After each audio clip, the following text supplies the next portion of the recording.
میں سب سے پہلے گزارش کروں گا محترم اعجاز لطیف صاحب سے، صدر انجمن خدام القرآن سندھ کراچی، کہ وہ اسٹیج پر اپنی نشست پر تشریف فرما ہوں۔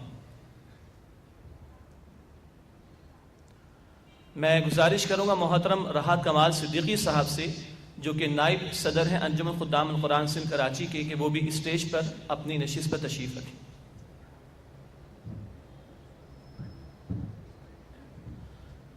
میں گزارش کروں گا مفتی طاہر عبداللہ صدیقی صاحب سے،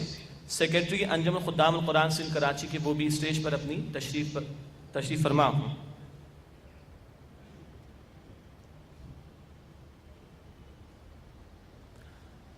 اب میں گزارش کروں گا آج کے ہمارے مہمان مقرر جناب مفتی منیب الرحمان صاحب سے، جو کہ صدر ہیں تنظیم المدارس کے اور چیئرمین ہیں مرکزی رویت ہلال کمیٹی کے، کہ اسٹیج پر تشریف لائیں اور اپنی نشست پر تشریف رکھیں۔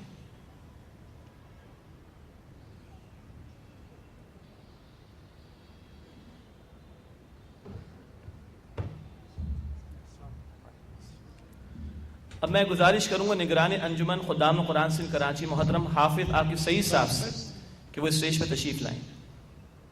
اب میں گزارش کروں گا مفتی منیب الرحمان صاحب سے، جو کہ صدر ہیں تنظیم المدارس کے اور چیئرمین رویت ہلال کمیٹی، کہ وہ تشریف لائیں اور اپنی ارشادات سے ہمیں نوازیں۔ ساتھ ہی میں گزارش کروں گا نوجوان ساتھیوں سے کہ وہ اگر آگے تشریف لے آئیں تو دیگر ساتھیوں کو ہمارے آسانی ہوگی۔ نوجوان ساتھی آگے آ جائیں، قالین آگے موجود ہے، اس پر تشریف رکھیں۔ اللہ آپ کے ایثار کو قبول فرمائے۔ مفتی منیب الرحمان صاحب۔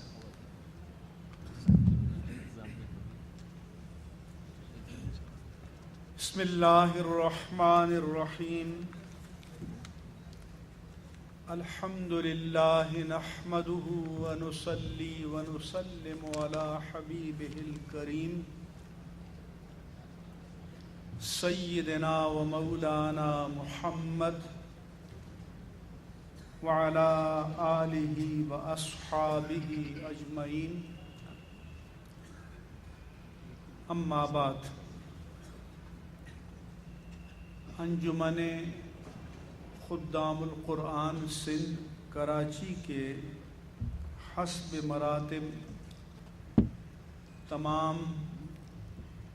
ذمہ داران کے تشکر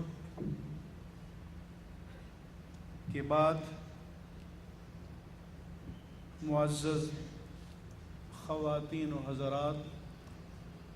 السلام علیکم ورحمۃ اللہ وبرکاتہ۔ اس طرح کے اجتماعات میں آنا ہمارے لیے مشکلات کا باعث بھی ہوتا ہے۔ گزشتہ سال میں شریک ہوا، اس میں نے چند کلمات کہے، اس حوالے سے بہت سی غلط فہمیاں پیدا ہوئیں، اور آج یہاں آنے سے پہلے مجھے کئی ٹیلی فون موصول ہوئے کہ آپ فلاں جگہ جا رہے ہیں۔ میں نے کہا جی ہاں، میں نے وعدہ کر لیا ہے۔ آپ ان لوگوں کو جانتے ہیں؟ میں نے کہا ہاں۔ میں نے ان سے عرض کیا کہ اس سے قطع نظر کہ میں کہاں جا رہا ہوں، اگر آپ کو اس سے غرض ہے تو جو کچھ میں کہوں گا اس کے بعد آپ کے جو تحفظات ہوں اس سے ضرور مجھے مطلع فرمائیے گا۔ لیکن گزشتہ اجتماع میں چونکہ عنوان تھا شریعت کیا، اس کا نفاذ کیوں اور کیسے، اس ریلیونس میں یا سیاق و سباق میں نے یہ کہا کہ معاشرے میں صالح عناصر محدود تعداد میں ہوتے ہیں، اور اگر ان سب کا وزن عملی جد و جہد میں شامل نہ ہو تو پھر خیر کی طاقت اور خیر کی قوتوں کی طاقت کمزور رہتی ہے۔ سسٹم میں تو ہم پہلے سے موجود نہیں ہیں، جہاں ہمارے ملک کے وہ فیصلے بھی ہوتے ہیں جو آئینی اور قانونی طور پر ہم پر بھی لاگو ہوتے ہیں، ہم پھر بعد میں پسند کریں یا ناپسند۔ تو میں نے عرض کیا کہ ایک بڑی تعداد تبلیغی جماعت میں ہے، ایک بڑی تعداد دعوت اسلامی میں ہے، لیکن وہ پرامن لوگ ہیں، اپنے طریق سے کام کر رہے ہیں، اور اس دور کے کلچر کے مطابق اگر کہیں باہر نکل کر دین کے لیے اجتماعی آواز بلند کرنے کی ضرورت پڑے تو ان کی حکمت عملی کا حصہ نہیں ہوتا، اور وہ وزن پھر اس تحریک میں نہیں پڑتا۔ تو آخری فون جو مجھے آیا ہے کہ جی یوٹیوب پر آپ کا جو پچھلا خطاب تھا اس کے بارے میں ہے کہ تبلیغی جماعت بھی غلط ہے اور دعوت اسلامی بھی غلط ہے۔ تو اس لیے ایک تو یہ خطرات ہیں، آج کل یوٹیوب بھی آفت ہے، SMS بھی آفت ہے، اور کئی آفات ہیں جو پہلے سے آفات تھیں، ان کے حوالے سے تو بہت سی باتیں ہمارے لیے مشکلات کا باعث ہوتی ہیں۔ اس مرتبہ میں نے منع کیا، بہت اصرار کیا، تو میں نے کہا کہ میں پھر اپنی سوچ کے مطابق کچھ باتیں کروں گا، اور ہو سکتا ہے آپ کے ساتھیوں کو میری سب باتوں سے اتفاق نہ ہو۔ جتنا ٹائم دیا ہے میں کوشش کروں گا کہ اس کے لگ بھگ اندر اپنی بات کو ختم کروں، اور پھر مجھے جانا ہے، آپ کا پروگرام تو جاری رہے گا۔ جہاں تک عظمت قرآن کا تعلق ہے، ایک مسلمان کے لیے قرآن مجید کی عظمت کو بیان کرنے کے لیے، تسلیم کرنے کے لیے اور ماننے اور جاننے کے لیے اس سے زیادہ کسی دلیل کی، حجت کی ضرورت نہیں ہے کہ یہ اللہ کا کلام ہے۔ عربی میں کہتے ہیں کہ کلام الملوک کے ملوک الکلام، بادشاہوں کا کلام کلاموں کا بادشاہ ہوتا ہے۔ تو رب کائنات کا کلام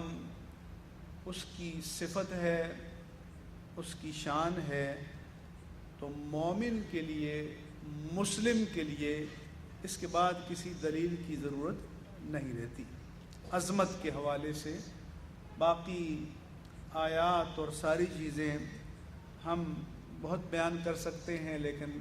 وقت ہمارے پاس محدود ہے۔ کچھ قرآن مجید کی عظمت کے حوالے سے ہم آج کل کے انسان کو عقلی اعتبار سے، کامن سینس کے اعتبار سے قائل کرنے کی کوشش کرتے ہیں، مگر اس سے پہلے میں یہ کہنا چاہوں گا کہ آج کے عہد کے اعتبار سے قرآن مجید سے وابستگی اور تمسک بلا شبہ ضروری ہے، لیکن اس دور جدید کے جو اہل قرآن ہیں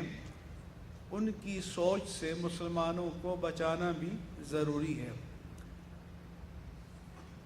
آج آپ جانتے ہیں کہ جاوید احمد غامدی صاحب، میڈیا کے دروازے ان کے لیے کھلے ہیں،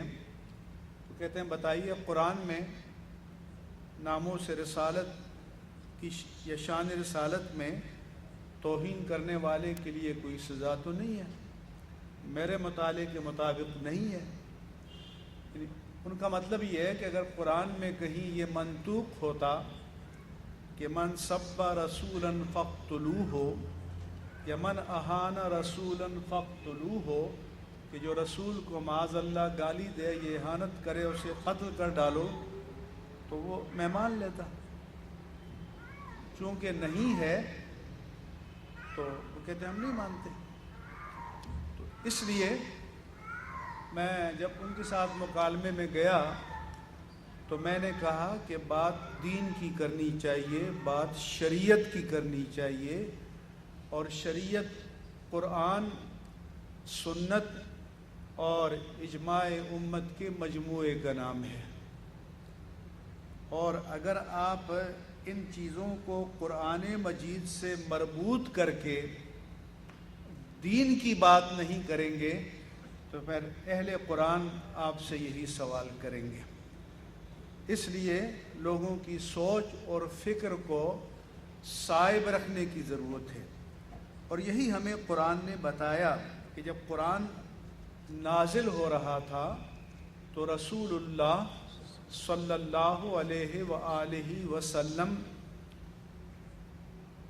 کلام ربانی کو جلدی یاد کرنے کے شوق میں اپنی زبان کو جلدی حرکت دیا کرتے تھے۔ تو سورہ القیامہ میں ہے کہ رب ذوالجلال نے فرمایا کہ لا تحرک بہ لسانک لتعجل بہ، اے رسول اس میرے کلام کو، میری وحی کو جلدی یاد کرنے کے شوق میں اپنی زبان کو جلدی حرکت نہ دیا کیجیے۔ ان علینا جمعہ وقرآنہ، اس قرآن کو آپ کے سینے میں یا آپ کے ذہن میں محفوظ کرنا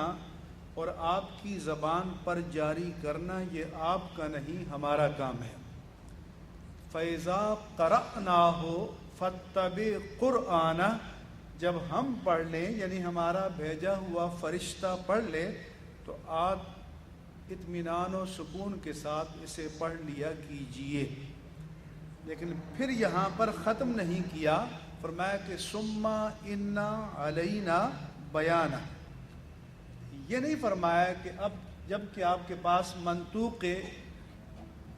قرآن آ چکا یا قرآن کا ٹیکسٹ آ چکا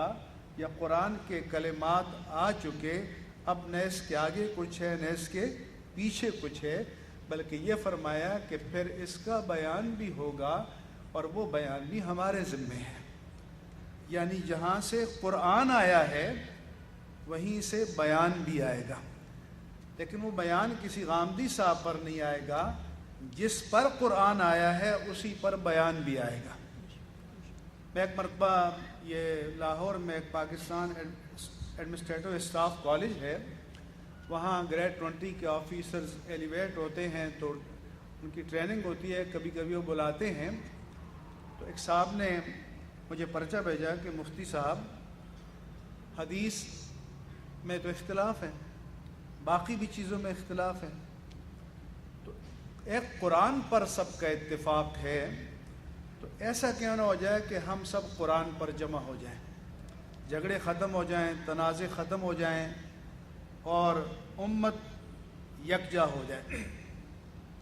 میں نے پرچہ پڑھا، میں نے کہا جی آپ کی بات میں تو بڑی اپیل ہے، بڑی دلیل ہے، بڑی کشش ہے کہ قرآن ہی ایک اتھینٹک ہے، قرآن ہی پر کنسنسس یا مجمع علیہ ہے، سب اس پر جمع ہو جائے۔ لیکن میں نے عرض کیا کہ ذرا یہ عذرائے کرم مجھے بتا دیجئے کہ یہ قرآن اللہ کا کلام ہے، یہ آپ کو کیسے معلوم ہوا؟ کیا آج کی رات آپ کے پاس کوئی فرشتہ آیا، یا آپ صبح اٹھے تھے تو آپ کے سرہانے کے قریب کوئی نوشتہ الہی لکھا ہوا تھا کہ جس میں بتایا گیا ہو کہ یہ میرا کلام ہے؟ تو میں نے کہا پھر میرے عزیز، جن وسیلوں سے،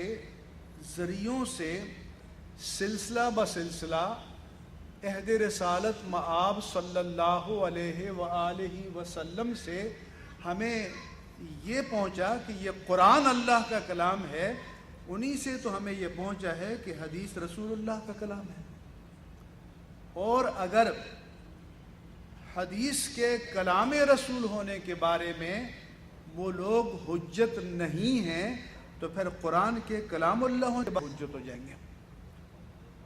تو کیونکہ ہمارے پاس چین تو وہی ہے، ہمارے پاس سلسلہ تو وہی ہے، ہم میں سے کسی کے پاس بھی الگ کوئی فرشتہ نہیں آیا، حالانکہ اللہ تعالیٰ اس بات پر قادر تھا کہ ہر ایک کے پاس ایک پرنٹڈ یا مطبوعہ یا مکتوب کتاب آ جاتی یا فرشتہ آ جاتا، لیکن اس کی سنت نے